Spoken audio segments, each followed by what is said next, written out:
permohonan di MK Dinas Partai Aceh. Partai yang mengajukan tidak semua daerah pemilihan, itu terpilah-pilah. Misalnya PDIP hanya mengajukan PHPU untuk perolehan kursi DPRA di Dapil 9, Dapil 10 ya, Dapil 10 Aceh, Nagaraya, Aceh Jaya, Aceh Barat, Semulu ya, itu Aceh 10 untuk perolehan kursi DPRA, itu PDIP ya.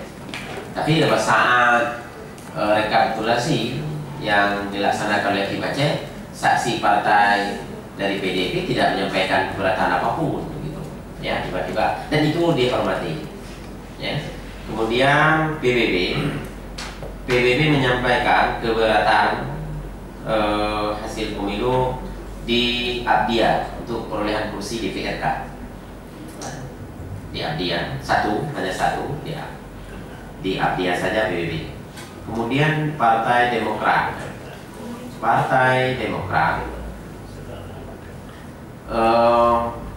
mengajukan PHPU ada di Subul Salam untuk DPRK-nya, di Aceh Utara DPRK-nya, kemudian DPRA juga di Aceh Utara, perolehan kursi untuk DPRA di Aceh Utara. Jika rekan-rekan ikut pada saat penetapan kursi di Hermes, itu ada saksi dari Demokrat yang mengajukan. Nah, itulah sebenarnya kasus. Dan itu sudah benar yang ditempuh oleh Demokrat, walaupun itu adalah internal, penyelesaiannya tetap di Mahkamah Konstitusi kalau ikut acara kemarin itu. Kemudian Demokrat juga mengajukan PHPU untuk perolehan kursi DPRK Aceh Timur ya.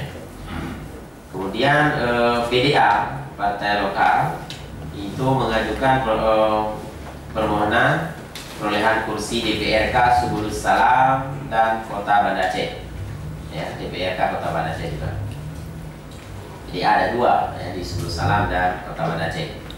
Kemudian PNA ya,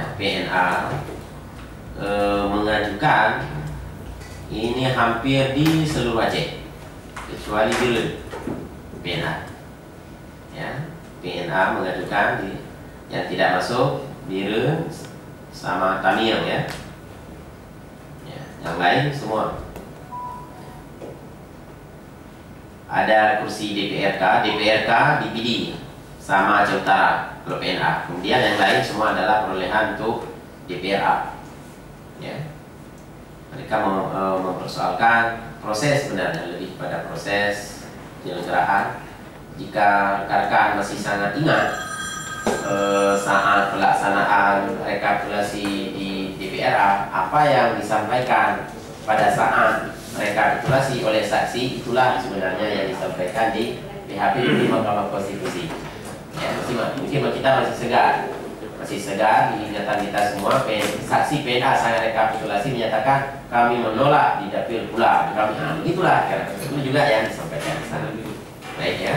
Kemudian PKPI ini mempersoalkan perolehan kursi DPR RI Aceh 1 dan Aceh 2 ya, tapi di mana kekurangannya, berapa kekurangan suaranya kami tidak tahu karena tidak dimaksudkan dan tidak dicantumkan di dalam permohonannya. Hanya disampaikan saja kekurangan kami seharusnya mendapatkan sekian ya. Di mana kurang, TPS apa, kampung apa, kabupaten apa, tidak disebutkan gitu. Tapi itu sudah dimasukkan di PHPU. Kemudian satu DPD itu atas nama calon mursyid ya, mursyid nomor 22 kalau tidak salah saya ya, mursyid.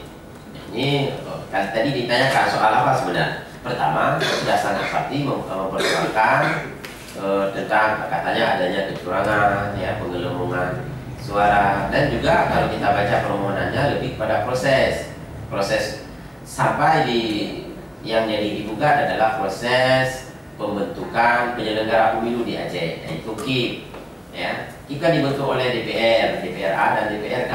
Ini juga dipersoalkan. Sebenarnya kalau kita lihat ya bagus saja sih di Mahkamah Konstitusi.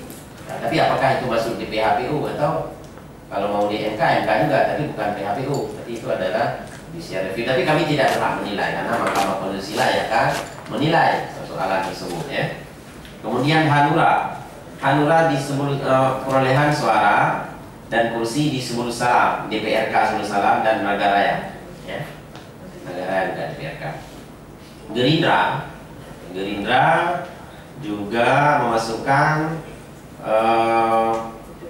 permohonan di DPRA ya, di Kota Lusmawe, Aceh Utara ya. Artinya dapil 5 Aceh. Kemudian juga DPRK Pidi, DPRK Singkil dan DPRK Nagaraya. Itu Gerindra.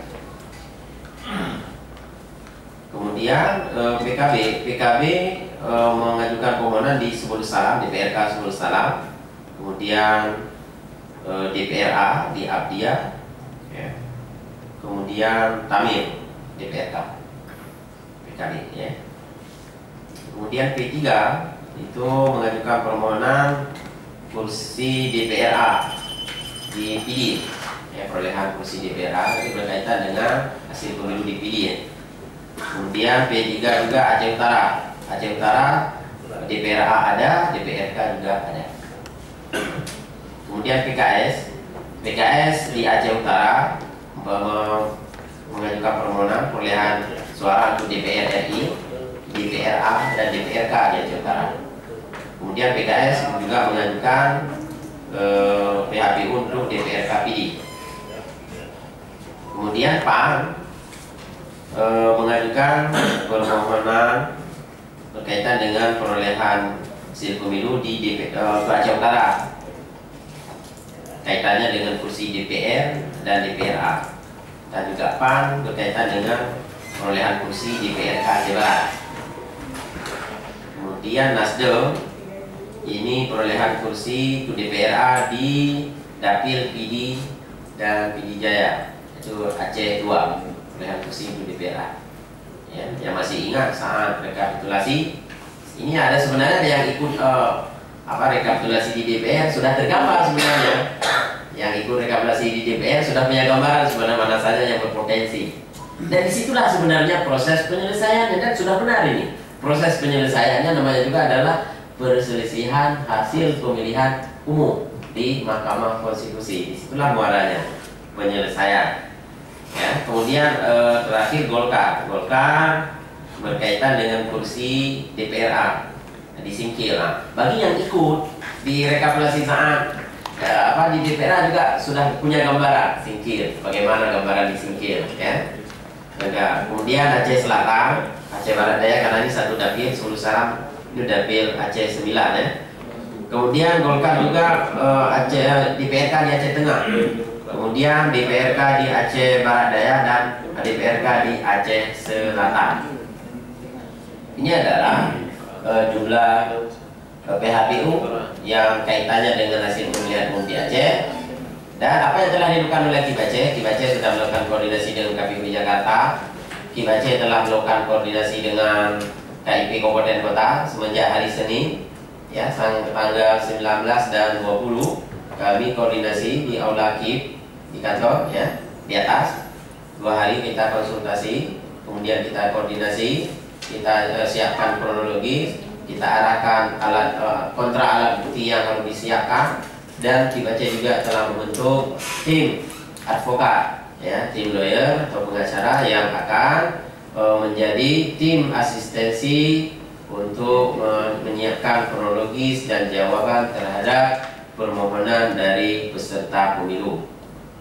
Nah, hasil ini akan kami kirimkan ke KPU di Jakarta, dan seperti yang disampaikan oleh Pak Ketua tadi, yang menjadi termohon adalah KPU, maka hasil kronologis yang kami sampaikan dan draft jawaban yang kami siapkan akan ditelaah kembali oleh tim asistensi yang ada di KPU di Jakarta. Lalu kemudian nanti akan disampaikan ke Mahkamah Konstitusi, dan kemarin juga Pak Ketua sudah kita melihat koordinasi dengan Fakultas Hukum Unsyiah, karena Fakultas Hukum Unsyiah di sana tersedia alat video conference untuk proses pemeriksaan para saksi pada saat sidang Mahkamah Konstitusi. Ya, nanti bisa kita mengajukan sidang jarak jauh dengan menghadirkan saksi di Fakultas Hukum Usia, karena di sana ada video conference. Kami kemarin sudah berkunjung ke sana. Inilah langkah-langkah yang telah kita lakukan. Bagaimana hasilnya? Kita tentu menunggu palu dari Mahkamah Konstitusi. Ya, sidangnya dari jadwal yang disampaikan pada KPU yang telah dirilis ke kami, ya nanti kalau data realnya itu bisa dicek di website MK. Yaitu sudah misalnya Aceh itu tanggal 23 ya, 23 Mei hari Jumat ini sudah mulai sidang. Tidak hanya Aceh sebenarnya, ya, karena di 3 majelis ya. Ya, sidangnya sudah mulai tanggal 23. Dia berbasis provinsi ya. Nanti dari jadwal pukul 8 pagi tanggal 23 itu hari Jumat sudah mulai sidang ya. Sidang misalnya Gerindra termasuk Gerindra di Aceh ya, di yang berbasis provinsi pada majelis di Mahkamah Konstitusi ya, untuk jadwal sidang, karena kami juga aksesnya di website MK. Nanti sama-sama bisa kita melihatnya. Demikian Pak Ketua gambaran tentang besaran jumlah PHPU yang diajukan oleh